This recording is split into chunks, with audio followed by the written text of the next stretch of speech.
everyone. This is an impromptu training. And, 2 weekends ago is when I hosted the Power Moves workshop where I live streamed it in here. And then Darlene and I went off the recording when it was time for the workshopping. And then last weekend I was sick. I've been doing these hot girl summer hit workouts where I'm doing interval training outside, and it totally knocked me out. My allergies were just a freaking mess. And so it's Monday, it's July 17th, and I wanted to jump in right away as soon as I could to fill you in on some stuff and then also give you a training. So I'm so excited for today. Today is a very special day. It is when our north and south nodes are shifting. And so we have been in Taurus and Scorpio the last 18 months where we're really like finding foundational stuff of healing and pulling up stuff in the underworld, deep shadow work of unearthing the painful past. And I definitely resonate with this. And I am someone who I don't normally like to forecast what's going on in the cosmos. I like to tune into myself and then get confirmation for what happened in the past to see how on board or how in alignment I was. And so my life has been shifting in the last 4 to 6 weeks. And when I found out that the nodes were shifting today, and I looked at what the information was, I was like, oh my God, this is so perfect. My life has already been rearranging itself. And it's such a different experience now, not having the avoidant personality to my soul, because before, when my life would rearrange itself, it would happen through flares and through migraines. And maybe part of what I'm going through right now is part of the shift where I got sick during the shift, but who knows? But I'm not in my chronic pain. I'm not with a stiff neck. I'm not on the couch laid up for a couple days at a time, which is used to be what happened when I had an energetic shift. So I'm so excited about this because it means that I really have gone through that nodal process in the last 18 months. And I'll fill you in more on that as the weeks go on. But now the nodes are in Aries. The North node is in Aries and that represents what we're moving towards. And that's really being assertive and being a trailblazer and standing up for what you believe in and owning who you are. And then the South node represents what we're moving away from, and that's Libra, and that's being avoidant to ourself, which then makes us codependent on the outside world. And Aries is my rising sign, so that's more of my personality of being fiery and how I present myself. And my moon sign is Libra, where it's more of my unconscious.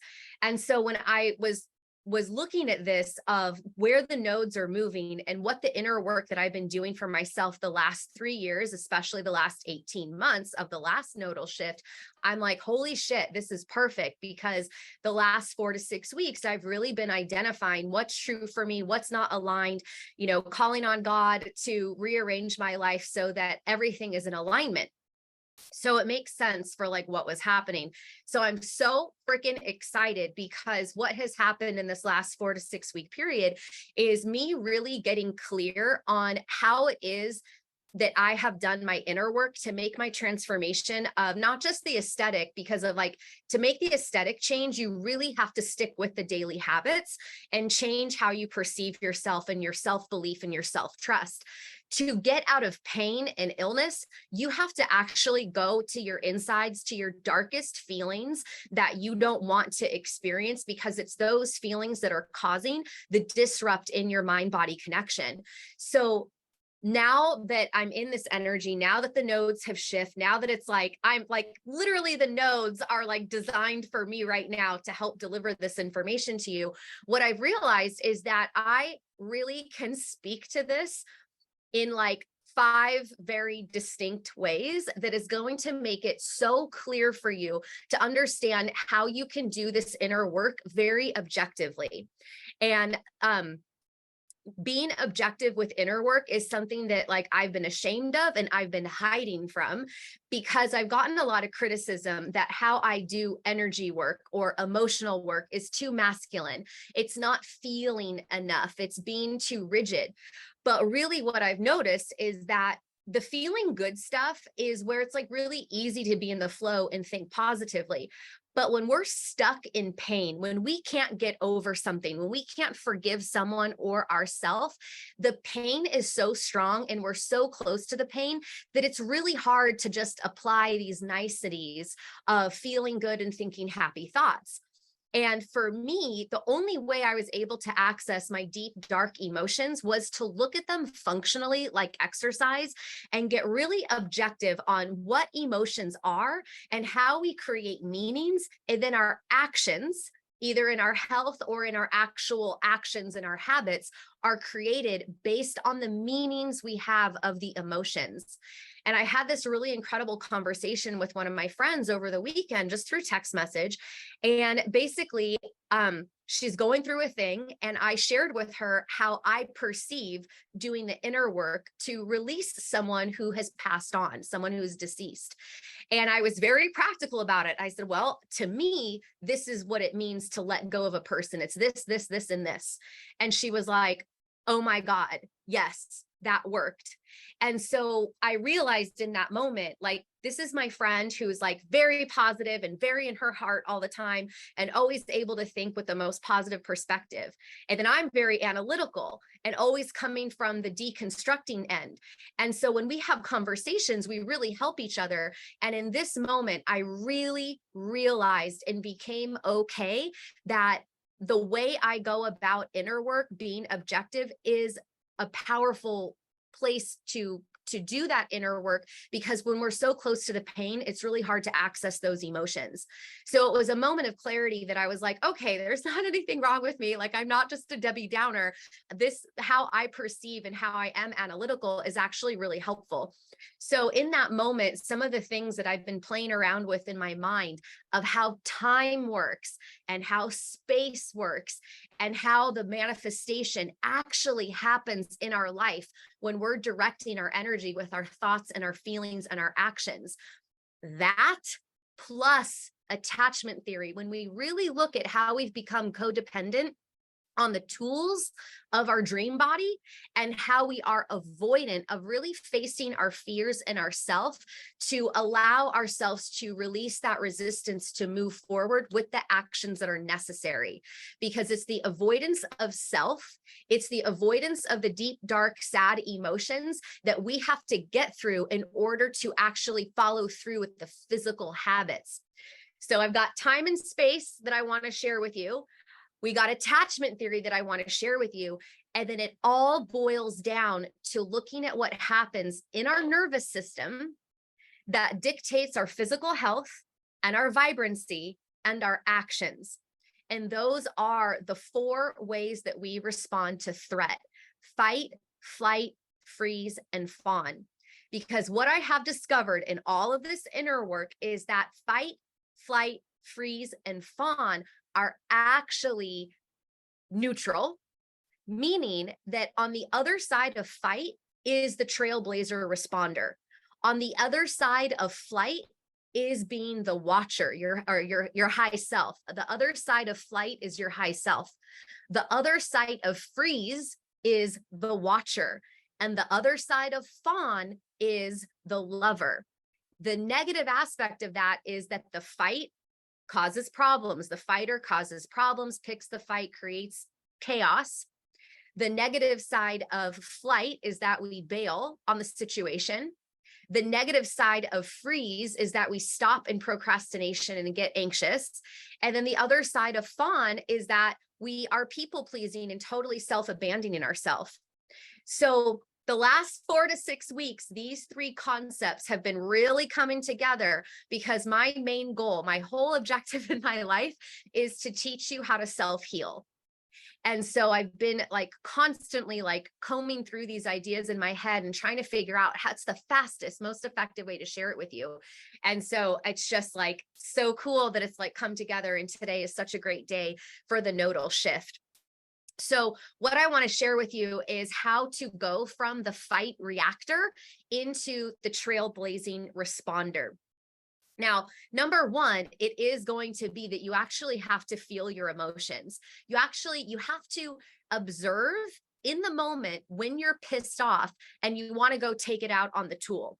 Because remember, what we're going to be playing with here in the next 18 months is that when we're in a negative Libra energy, or we're in the negative avoidant energy on the inside, where we're avoiding ourselves, avoiding our emotions, we become codependent on the tools outside to manage our emotions. So this is why we have eating disorders, alcoholism, drug abuse, money addictions, shopping addictions, sex addictions. We're avoidant on the inside and we're codependent on the outside. So when we have an issue in our life that pisses us off, maybe you're at work or in your career and somebody walked over your boundaries and you feel like somebody took an opportunity from you. Internally, emotionally, that is activating your fight response. But because you're avoidant of your feelings, you may squash it all day until it becomes happy hour or until you go home, and then you manage the emotional state of your body with food, because then the food gives you endorphins and makes you feel better. Maybe something happens with your partner where you feel that you were misunderstood or you were taken advantage of.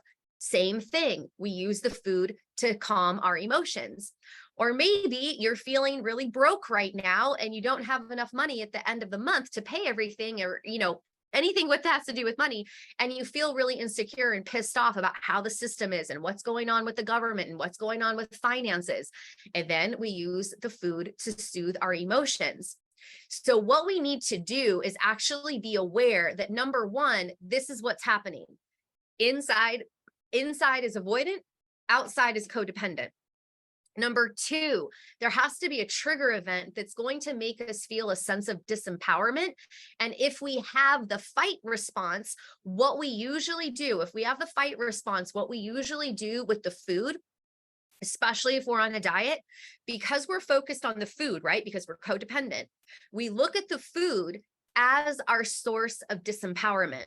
So we take whatever happened in our life during the day, we look at the food and we're like, all of diet culture, all of the patriarchy, all of the system, all of the ways that we're made to feel bad from a cultural perspective, all like it's like a fan opening of like all the reasons why we should be angry at diet and food.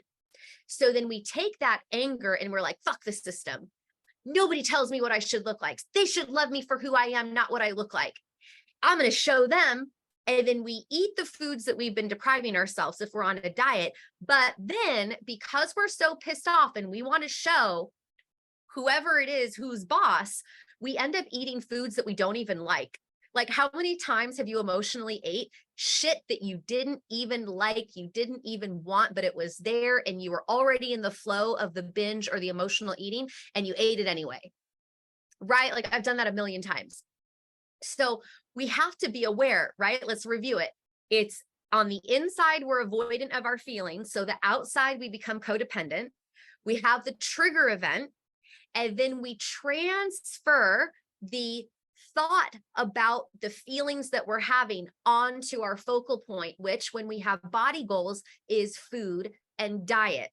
So then we take our fight that should have been, could have been, air quotes, could have been a trailblazing response to the person who overstepped our boundaries, to the partner or the friend who took us for granted, for the feeling of insecurity we have because we don't have enough money, whatever it was. We could have had a trailblazing response of like, holy shit, this is really pissing me off. What does this mean for me? We could have had that response, but instead we went into the fight reaction, stuffed the emotions all day until we couldn't take it anymore. And then we took the fight out on the tool instead of responding to the trigger event. And then what happens is the more you get used to this and the more you become aware, your trigger events that used to take you into your sabotaging behavior actually become a source of empowerment. They're almost like taking it another notch up on the treadmill, almost like adding a couple more pounds to your weights or a couple more sets or a couple more reps. Trigger events become ways that you grow stronger in your emotional intelligence and be able to hold more love. the expansion of love, because in order to respond, you actually have to experience the emotions with compassion. Because if we're not in compassion, when we experience those emotions, we just go back to whatever the mind body memory was of when we had those emotions. So then we could feel like shit because we're remembering the first time or the many times that somebody took our power away, or we gave our power away, or someone crossed our boundaries or took us for granted, or we didn't feel like we had enough or were good enough. And so when we're not in compassion, the compassion is really for you in the experience, because when you can notice those feelings, taken for granted of, your boundaries being crossed, not being good enough or not having enough, when you're able to process those emotions in the moment, what happens is you're like, this is making me really uncomfortable right now. What the fuck? Okay. So-and-so, I told this person that I am not available between the hours and between 12 and 2. That's my lunchtime. That's when I want to eat. This person again is putting a demand that this is the only time they are available for this important talk. But I've always told them, this is my time off. I'm available from 10 to 12 and from 2 to 6, Monday through Friday. But they intentionally make it to where it has to be between that 12 and 2. So instead of being pissed that you feel disrespected, or like, not instead of, you recognize that you're pissed because you feel disrespected. The thing to do is then be like, what is the game that is going on right now that this person always chooses the time that I have been very clear is my time? And when we start to look at it like that, of like, this is an environment, especially right now, we're in a heightened environment of victimization, of everybody looking for someone to blame and everybody rushing to the internet to say when something went wrong. Like, I remember, like, it was only a couple of weeks ago, Taylor Swift had a concert that it was like pouring. And this woman, like, people were like rushing to be featured on the news or this entertainment news, crying, saying how terrified they were for their life, that they thought they were going to be electrocuted. It's like, so now we're in competition to see who's the more scared and who's the more victimized, and you're mad at Taylor for the weather? Okay. So we're in a culture right now where it's mass demonstration, performance of being victimized. So if you can remember that's the energy that we're dealing with on the planet right now, then it's like, okay, why does this person have a power trip on me that this is the time that they always pick, even though they know this is the time that I have reserved for my eating and my personal time during the week? Then you can either like have that choice to go both ways. You can be pissed off at them and assume that they're in a power struggle, a conscious power struggle where they're doing it to you on purpose. Or you can be like, I wonder if internally they feel disempowered and this is the only way they can exert force over someone else to make themselves feel powerful, instead of respecting your boundaries and being like, okay, this person isn't taking power from me. They just have their personal time, Monday through Friday, 12 to 2. What can I do to work around that person's schedule? Because they may, in this instance, may be looking at you as the person to take their power back from. And then if you are not conscious, then you play victim to that. And then you lash out. And since you're avoidant with your inner world, you don't lash out at them. You lash out at yourself using your codependent tools. Do you see this? Okay. So that is your training for today. Okay. I want to leave. I don't know. Should we wrap it up? Let's wrap it up. Okay. Let's review it. Okay. So number one, we have to understand that this is an internal energy, that we are avoidant with ourselves and we are codependent with the outside world. We're codependent with the tools. Number two, we have a trigger event. And the trigger event is the thing that can either take us down into retaliation of fight, or make us stronger and give and build our trailblazing response of like, oh, I know what this is. I know what this game is. How do I grow myself?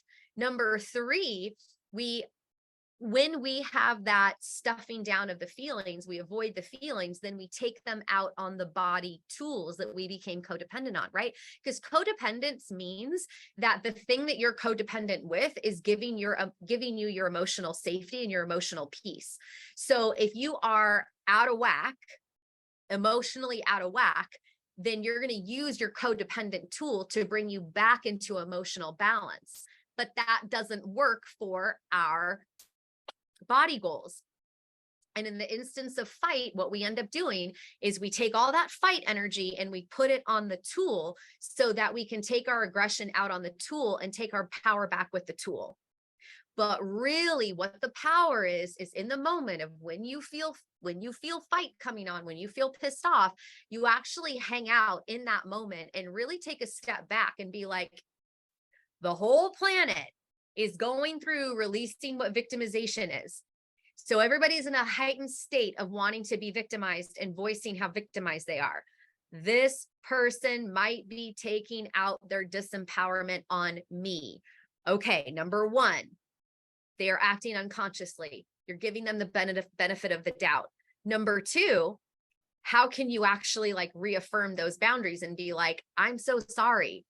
You have such and such amount of hours, Monday through Friday, to meet with me. I keep my lunchtime sacred, so I have a midday reset. We cannot have this meeting at that time. So those are how you would have that trailblazing response. And I have to hop off here, it looks like, but you guys, I am so excited to share this with you because I think this is like the best that I have gotten this down to very practical steps. And if you follow me on Instagram, you should need to go to Instagram because I've been doing workouts, follow along workouts, and I've been giving riffs about mindset stuff. So you should definitely follow me on social media if you're not already, because these trainings are going to shift a little bit because I want to get into some deeper stuff here and keep it more light and fluffy on the Instagram. So I hope you have a fabulous day. We will catch you next week.